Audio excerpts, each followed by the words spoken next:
recall correctly, Blokus was available in the App Store at one time.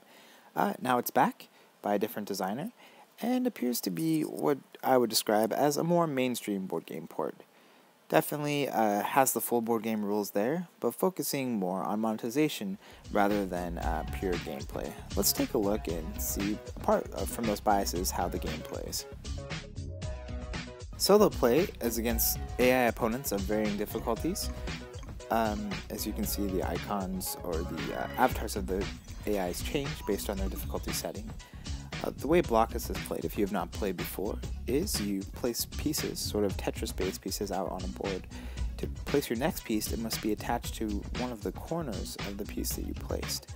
The goal of the game is to place as many or all of your pieces as possible, and you'll receive a score for each block in the piece that you place each turn. As you can see, the goal of the game is to block other players, so in this situation I'm actually doing fairly well. I've managed to block off a large area for myself where I can hopefully play most of my pieces before the game ends. And as you can see, my opponents are trying to find small areas where they can place their remaining pieces. Since no more players can place pieces, the player with the most points is the winner. If you ever get stuck on a placement and don't know what the best move might be, you can use hints, which are a purchasable item, which allow you to have the game tell you a great place to place a piece. So this is definitely something that's possible and useful, but be aware that this is an in-app purchase after you've used the initial hints that they give you. The game features asynchronous online play using Game Center or Facebook. I've tried a little bit of this. There don't seem to be a ton of players online, but this is definitely something that you can participate in if you're interested in Blokus. And again, you can play with your Facebook friends, or you can connect through Game Center. All in all, the app seems to do a great job of functionally playing Blokus. If you are interested in the game, this is definitely a way that you can play and enjoy it. In terms of exhaustive features or a lot else going on, there's really not that much going on. The online play is pretty basic.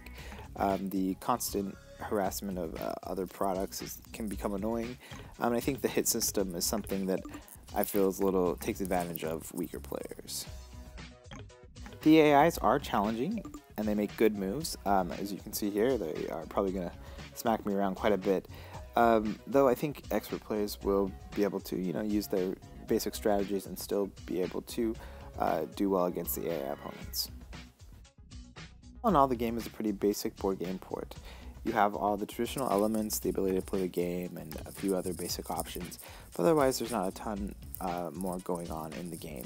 So if you expected a vast improvement over the previous app, I believe this is just kind of more of the same. What kind of annoys me most about the app is that it feels very much like a free-to-play game when you launch it. This is a product you paid for, but the menu is initially advertising you in very blatant, non-classy ways, and otherwise just kind of being very free-to-play in terms of the hint system and other things like that. Otherwise, I think that there's definitely the ability to play Blokus here, and if you enjoy Blokus, this is the new app and the new way to do that. I think that the AI is strong and the online play is functional. So I definitely think if you want to play Blokus, this is a great way to do that. Just the app is really not more impressive than just a basic board game port.